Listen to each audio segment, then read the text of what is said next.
everyone? My name is Jamon McKinney, or you can just call me Juice, because that is my nickname.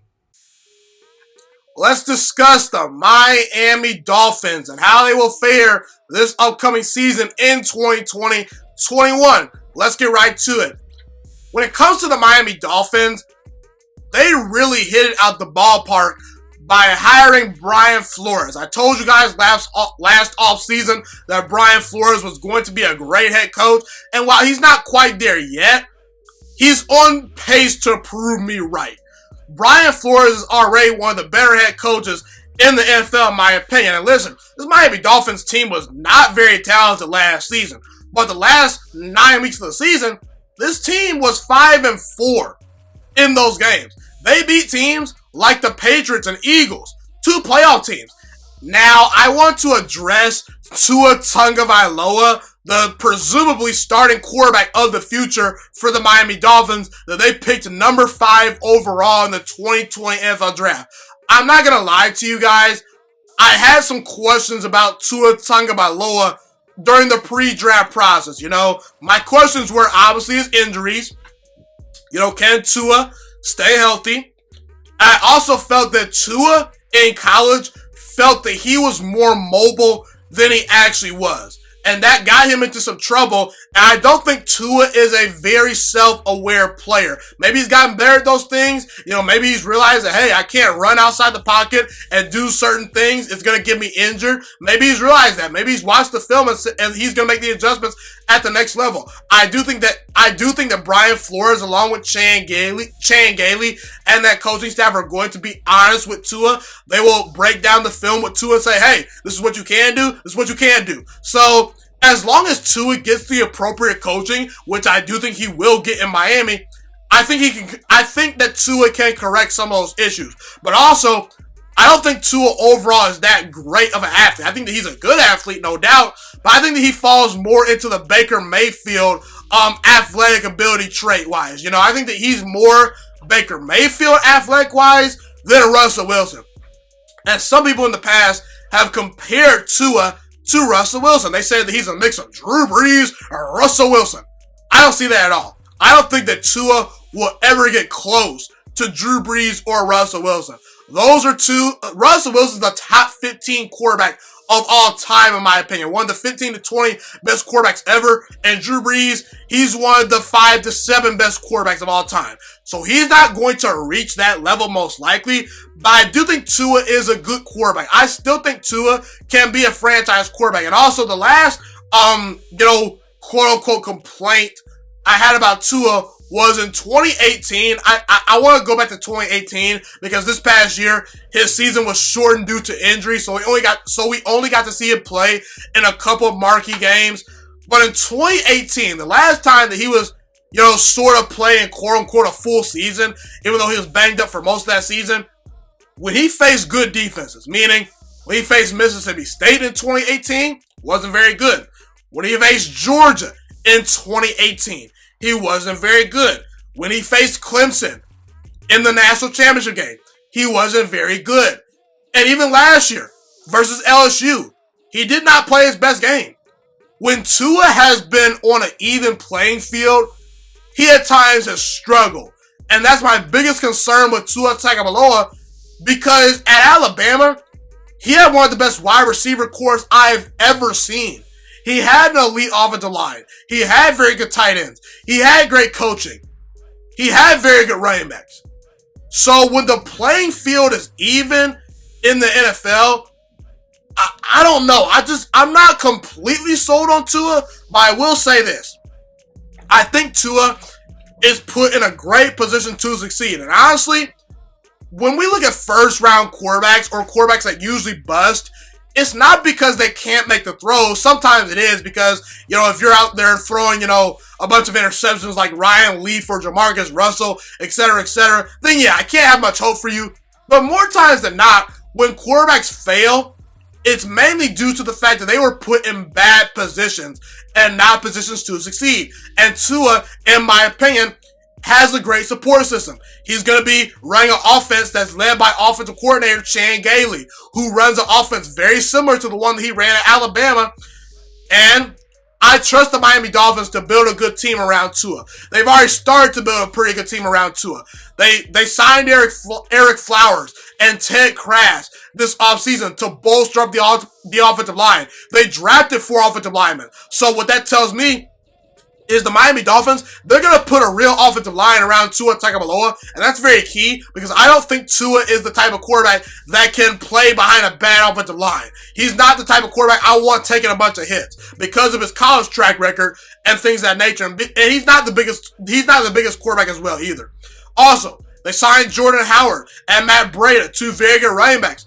In Miami, it is a free agent destination. What does that mean? That means Miami, they have the ability to get star players because they're an attractive city.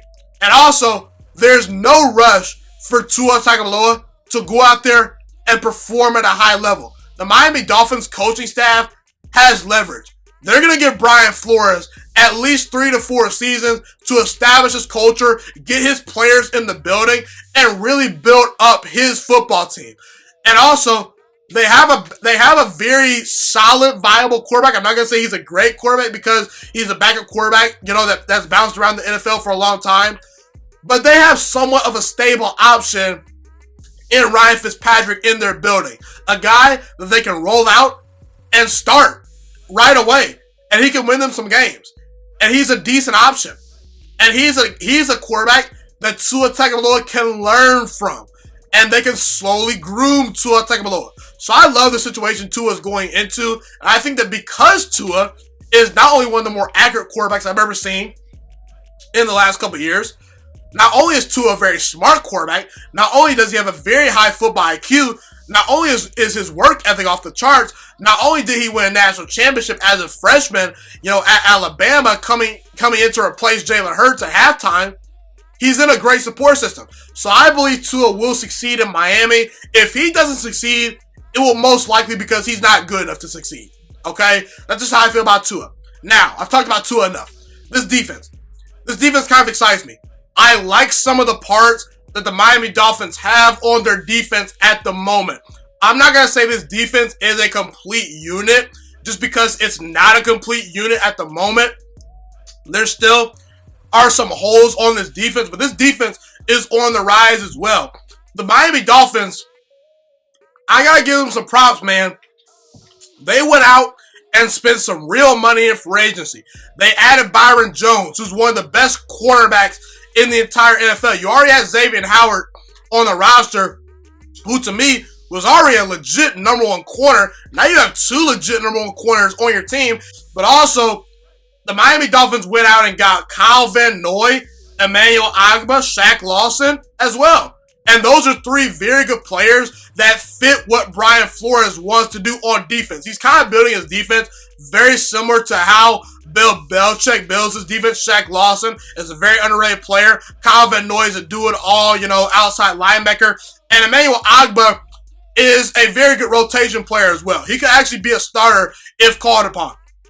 This team already had Christian Wilkins, who is one of the bright, young, rising stars at defensive tackle. So yeah, this Dolphins defense has some parts that I like. Now, they don't really have a true pass rush, which does worry me. I know Shaq Lawson's a good player, but if he's arguably your best pass rusher, I still have some issues with your defense. But this defense is a work in progress still, but I like the direction that this unit is going in as far as the defense goes. Now, the offense, if I were Miami, I would just start Tua Tagovailoa week number 1. I don't see any benefit to playing Ryan Fitzpatrick week number 1. I just don't. I mean, Tua is your future. You're not in any rush to win right now. So if you're not in any rush to win right now, why not just go out there and let Tua Tagovailoa make mistakes and learn on the fly as a rookie? He's smart enough. He's played enough college games. I think he's NFL ready. As far as his ability to process, his ability to, read defenses, and he's a talented player. So listen, if I were the Dolphins, I would start Tua week number 1, especially if it's close between him and Ryan Fitzpatrick. And honestly, I just flat out think Tua Tagovailoa is going to beat out Ryan Fitzpatrick. I think that he's just a much more talented football player than Ryan Fitzpatrick. You've improved the offensive line. You've got solid running backs between Matt Breida and Jordan Howard. So yeah, he's got enough parts to work with. Now, at wide receiver, that's where I have some concerns. Because outside of Devontae Parker, this team does not have a single wide receiver that scares defensive coordinators. Allen Hurns and Albert Wilson have opted out this season. Those are very good weapons for this team that Tua would have to throw to. So, outside of Mike Gesicki at tight end and Devontae Parker, Tua does not have a lot of weapons at his disposal. So, I don't think Tua is going to be Rookie of the Year.